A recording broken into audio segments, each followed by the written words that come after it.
আলেম আলেমের বিরুদ্ধে ইসলামী আন্দোলনের আমাদের শাপলা চত্বরে আলেম আলেমের বিরুদ্ধে তোহমাত দিন আগে শাপলা চত্বরের একটা কাউন্টার, সেই সময় আপনারা জানেন এই ইসলামী আন্দোলনের তারা আমাদের শাপলা চত্বরে লং মার্চের একদিন আগে শাপলা চত্বরের একটা কাউন্টার সমাবেশ করেছেন এবং সেই সমাবেশে আল্লাহ মাহমুদ শফি এবং হেফাজত নেতৃবৃন্দের নামে জামাতের সাথে সম্পর্ক, বিএনপির সাথে সম্পর্ক, জামাত ইসলামী টাকা দিচ্ছেন, বিএনপি টাকা দিচ্ছেন, এই সমস্ত কুৎসা রটনা করে একটা বই লেখে সেই জায়গায় বিতরণ করেছেন।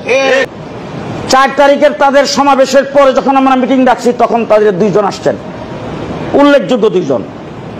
আসার পরে যখন তাদেরকে বইয়ের কথা বলা হইল তখন বললো এই আল্লাহ বিল্লাহ তাল্লাহ, এই সমস্ত আমরা জানিও না কে লেখছে, কোথার থেকে লেখছে।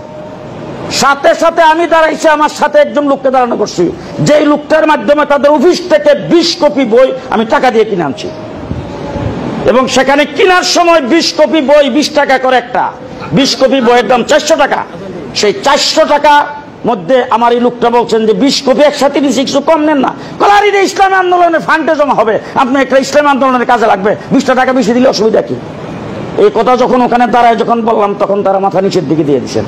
আল্লাহ মাহমুদ শফি রহমতুল্লাহ খেলায়, জুনায়েদ বাবনগরী রহমতুল্লাহ খেলায়, নসরুল কাসিম সাহেব রহমতুল্লাহ আলাই, তখনকার সময় মুফতি ওয়াক্কাস সাহেব সহ আরো যারা ছিলেন, আমরা সবাই মিলে আল্লাহ মাহমুদ শফি সাহেব রহমতুল্লাহ আলাইকে নিয়ে বসছি। বসার পরে হুজুর পরিষ্কার সিদ্ধান্ত দিচ্ছেন ইসলামী আন্দোলন আমাদের সমাবেশে আসতে পারবে না এবং হেফাজতের মধ্যে তারা নাই। আলেম আলেমের বিরুদ্ধে মিথ্যা গিবত শিকায়ত করে, আলেম আলেমের বিরুদ্ধে তোহমাত দেয়, অপবাদ দেয়।